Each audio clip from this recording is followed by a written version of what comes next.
오늘도 우리에게 생명 주신 하나님을 찬양하며 이 하루를 시작하겠습니다. 찬송가 335장 찬양하겠습니다. 찬송 335장 크고 놀라운 평화가 찬양함으로 새벽 기도회를 시작합니다. 크고 놀라운 평화가 내게 있네. 이 세상에는 없는 평화. 나의 영혼과 몸 주께 드립니다. 오 놀라운 나의 구주. 오 놀라운 주, 오 놀라운 주. 저 천군과 천사들 경배하네. 나 엎드려서 주 경배하리. 오 놀라운 구주 예수. 나의 일생을 인도해 주옵소서. 나의 생각도 주관하사 주의 뜻대로 날 다스리옵소서.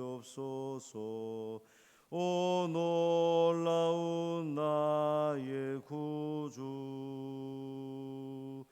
오 놀라운 주, 오 놀라운 주.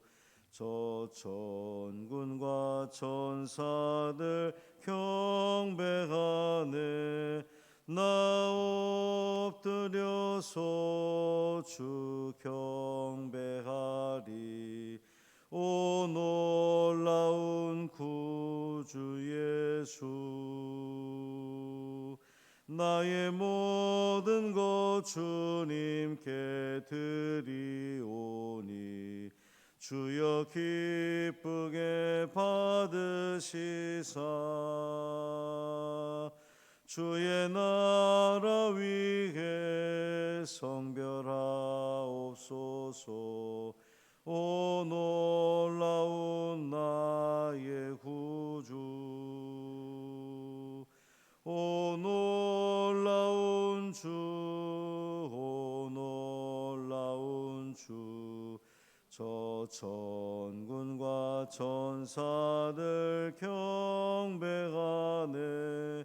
나 엎드려서 주 경배하리. 오 놀라운 구주 예수. 주의 광채가 찬란히 비춰오네. 전능하신 왕 구세주여. 세상 끝날까지 찬양 드립니다. 오 놀라운 나의 구주. 오 놀라운 주, 오 놀라운 주. 저 천군과 천사들 경배하네. 나 엎드려서 주 경배하리. 오 놀라운 구주 예수. 아멘. 사도신경으로 우리의 신앙을 고백하겠습니다. 전능하사 천지를 만드신 하나님 아버지를 내가 믿사오며 그 외아들 우리 주 예수 그리스도를 믿사오니 이는 성령으로 잉태하사 동정녀 마리아에게 나시고 본디오 빌라도에게 고난을 받으사 십자가에 못 박혀 죽으시고 장사한 지 사흘 만에 죽은 자 가운데서 다시 살아나시며 하늘에 오르사 전능하신 하나님 우편에 앉아 계시다가 저리로서 산자와 죽은 자를 심판하러 오시리라. 성령을 믿사오며 거룩한 공회와 성도가 서로 교통하는 것과 죄를 사하여 주시는 것과 몸이 다시 사는 것과 영원히 사는 것을 믿사옵나이다. 아멘. 에스라 1장 1절부터 4절까지 말씀입니다. 구약 성경 710쪽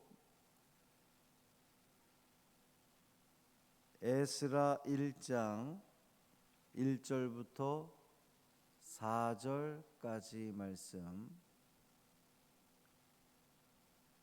함께 읽겠습니다.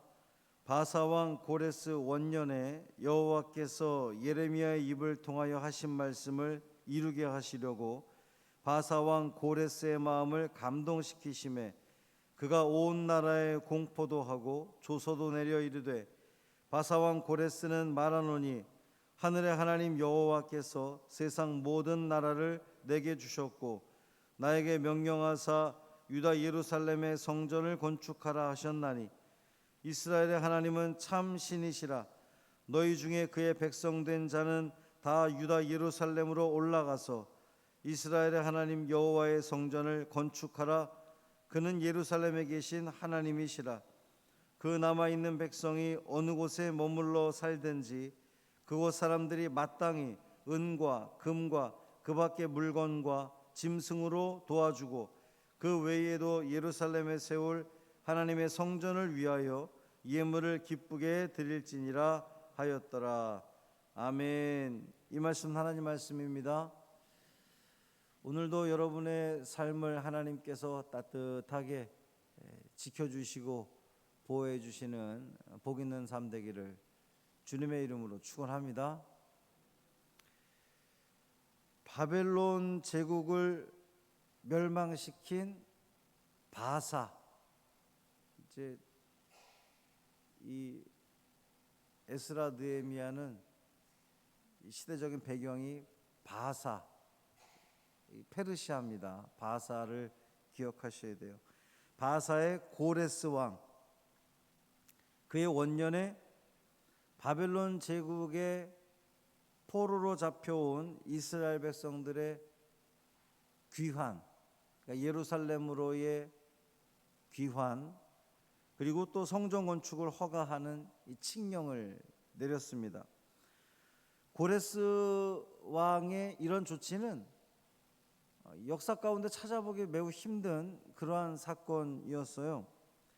고레스가 바사 제국을, 페르시아 제국을 건설하기 이전에 두 제국, 그러니까 북이스라엘을 멸망시켰던 아수르, 아시리아 제국, 그리고 남유다를 멸망시켰던 바벨론 제국, 하여튼 그 제국이 세계사에 있어서도 굉장히 그 중요한 아주 대단했던 제국들이었는데 이 나라들과는 좀 다른 정책을 펼쳤습니다. 이 아수르나 바벨론 제국의 그 통치자들은 피정복민에 대한 이 정책을 펼침에 있어서 강제로 이주시킨다든지 아니면은 민족 혼합 정책을 시켜서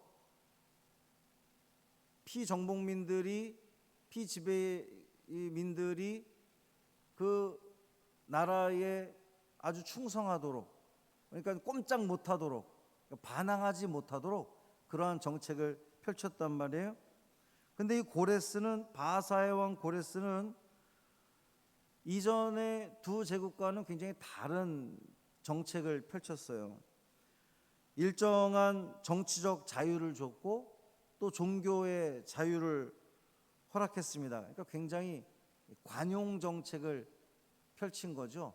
그러니까 아수르 제국이나 바벨론 제국은 아주 강력하게, 꼼짝도 못하게 이렇게 한 건데 이 바사 왕 고레스는 굉장히 유화 정책을 펼친 거예요. 상당히 많은 것들을 허용을 했고, 그래서 피정복민들이 자발적으로 제국에 충성할 수 있도록 그렇게 만들었습니다. 이 본문의 이스라엘 자손들의 포로 귀환과 성전 건축에 대한 이 칙령만 나타나지만 사실은 이 바사라고 하는 제국이 이스라엘만 포로로 잡아간 게 아니라 그 주변국들을 다 이렇게 점령을 해서 상당히 이제 그 바벨론 제국 때부터 포로민들을 데리고 왔잖아요. 근데 이스라엘 백성들만 돌려보낸 것이 아니라 다른 민족들도 그렇게 돌려보내는 정책을 펼친 거예요. 그러니까 오직 이스라엘에만 한정된 얘기는 아니었단 말이죠. 그러니까 이 바사 왕 고레스의 정책이라고 하는 것이 참 대단한 정책이었습니다. 그런데 오늘 본문에서 분명히 선언하기를 하나님께서 예레미야에게 하셨던 말씀, 계속해서 말씀드리지만 70년 후에는 너희들이 반드시 이 땅으로 돌아오게 되리라 라고 하는 그 말씀을 이루기 위해서 바사 왕의 마음을 움직였다는 거잖아요. 감동시켰다는 거예요. 그러니까 바사 왕 고레스가 포로민들을 자기들 나라로 돌아가게 하고 또 성전을 건축하게 하고 이 모든 것들이 하나님의 섭리의 결과였다는 겁니다. 그러니까 이 고레스가 이 피정복민들에 대해서 이전의 두 제국과는 다른 관용 정책을 펼친 것도 사실은 누가 했다는 거예요? 하나님께서 그의 마음을 움직여서 이스라엘 백성도 또 다른 그 잡혀온 다른 나라 백성들도 그렇게 돌려보내는 유화 정책을 펼쳤다는 겁니다. 그러니까 고레스는 분명히 자기의 이 어떤 그 정치적인 판단에 의해서 피정복민에 대한 관용 정책을 펼쳤지만 그런 정치적 판단을 내릴 수 있도록 그 마음을 움직인 분이 하나님이시라는 거예요. 고레스가 이 역사의 무대에 등장할 것과 또 그에 의해서 예루살렘 성전이 새롭게 건축될 것은 고레스가 바사의 왕이 되기 이미 160여 년 전에 예언자를 통해서 예언됐던 내용입니다. 그것이 이사야 45장 1절부터 3절에 나오는데요. 제가 읽어볼게요. 여호와께서 그의 기름 부음을 받은 고레스에게 이같이 말씀하시되 내가 그의 오른손을 붙들고 그 앞에 열국을 항복하게 하며 내가 왕들의 허리를 풀어 그 앞에 문들을 열고 성문들이 닫히지 못하게 하리라. 내가 너보다 앞서가서 험한 곳을 평탄하게 하며 논문을 쳐서 부수며 쇠빗장을 꺾고 내게 흑암 중에 보화와 은밀한 곳에 숨은 재물을 주어 내 이름을 부르는 자가 나 여호와 이스라엘의 하나님인 줄을 네가 알게 하리라. 그러니까 고레스가 바사 왕이 되기 이미 160년 전에 하나님은 이 왕의 이름까지 고레스라고 하는 것까지 미리 다 계획하시고 준비하셨다는 그러한 이야기예요. 이것이 오늘 우리에게 시사하는 바는 무엇이겠습니까? 하나님께서 역사의 주관자가 되신다는 겁니다. 세상사를 보면 세계사적으로 이렇게 막 그 커다란 흐름들을 결정하는 아주 중대한 이 사건들이 있을 때마다 어떤 그 몇몇 굵직굵직한 정치 지도자들의 그런 뭐 결단 이런 그 계획들이 있어 왔잖아요. 근데 사실은 그 모든 것들도 다 하나님의 섭리 가운데 이루어진다는 겁니다.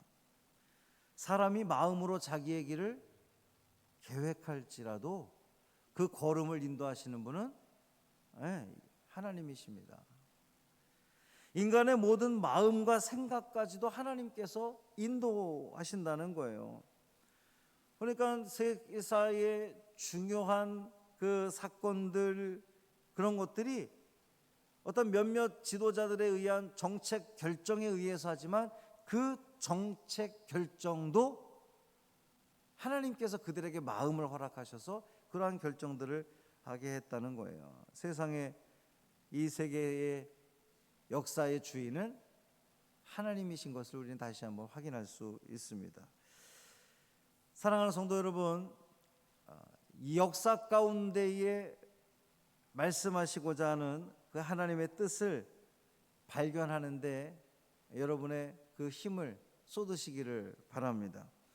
이 뿐만 아니라 내 개인의 역사 가운데에 말씀하시고자 하는 그 하나님의 뜻을 발견하기 위해서 여러분의 온 힘과 또 생각과 마음들을 집중하시기를 바랍니다. 민감하게 반응하는 거예요. 예민하게 반응하는 겁니다. 주의할수록 좋은 거죠.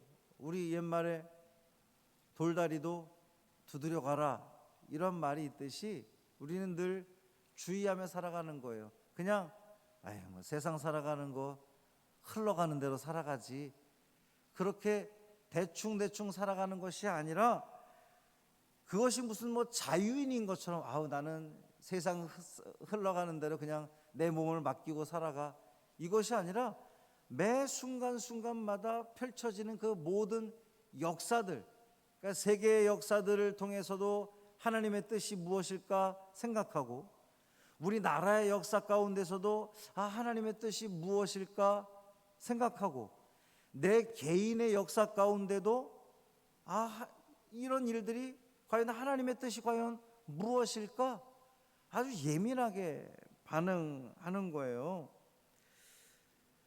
아무 생각 없이 주의 없이 살아가다가는 사고 나기 딱 십상이라는 겁니다.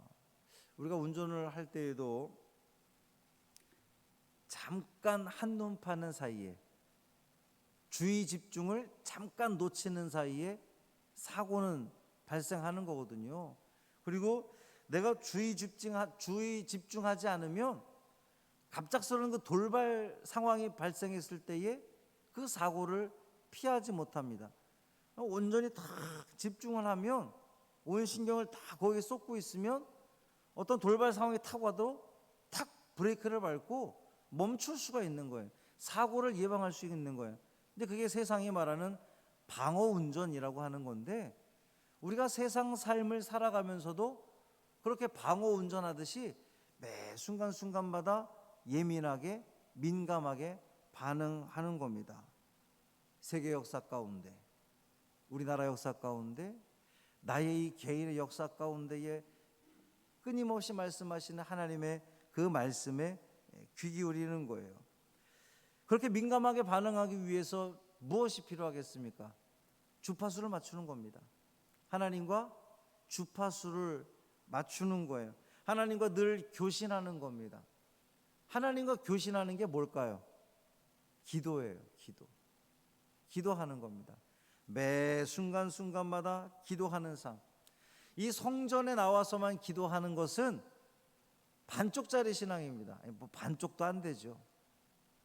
성전에 나와서만 기도하고 마치 밖에 나가서는 전혀 기도하지 않는 것은, 내가 집 안에서만 부모님 걱정하고 집 밖에 나가서는 부모님이 뭐 어떻게 되든 말든 아무런 신경도 쓰지 않는 것과 똑같다는 거예요. 밖에 나가서도 우리 하나님 아버지의 마음이 어디에 있는지 그것을 생각하고, 하나님 아버지의 기쁨을 위해서 내가 어떻게 살아가면 좋을까 생각하고, 또 전화하고 관심 갖고, 그게 바로 기도인 거예요. 기도, 하나님과 교신하는 그러한 삶. 언제 어디서나 아버지 되신 하나님을 바라보며 또 묵상하며 그분께 기도하고 또 하나님께 묻고 하나님의 뜻을 발견하게 된다면 우리의 삶은 분명 틀림없이 하나님 기뻐하는 삶을 살아가게 될 줄 믿습니다. 오늘 하루가 그러한 하루 되기를 주님의 이름으로 축원합니다. 살아계신 아버지 하나님 감사합니다.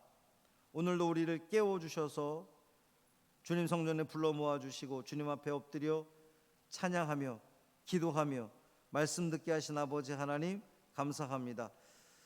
역사의 주관자 되신 하나님을 믿으며 신뢰하는 우리가 되기를 원합니다. 이 세계사 가운데에, 또 우리나라 역사 가운데에, 또 나의 이 개인의 역사 가운데에 끊임없이 말씀하시고 알려주시는 그 하나님의 섭리를 깨닫게 하여 주옵시고, 그것을 알아차리기 위해서 우리의 모든 신경을 다 하나님께 두며 하나님께 물으며 또 하나님으로부터 들으며 그렇게 하나님과 함께하는 매 순간순간의 삶을 살아가게 하여 주옵소서. 우리의 의지만을 가지고 되지 않습니다. 성령 하나님께서 함께 하시고 동행하시고 주장하여 주심으로 말미암아 우리가 하나님을 떠나지 않는, 하나님께 붙어있는 그 귀한 삶 살아갈 수 있도록 인도하여 주옵소서. 하루의 삶을 온전히 주님께 맡기기를 원하며 우리 주 예수 그리스도의 이름으로 축복하며 기도합니다. 아멘.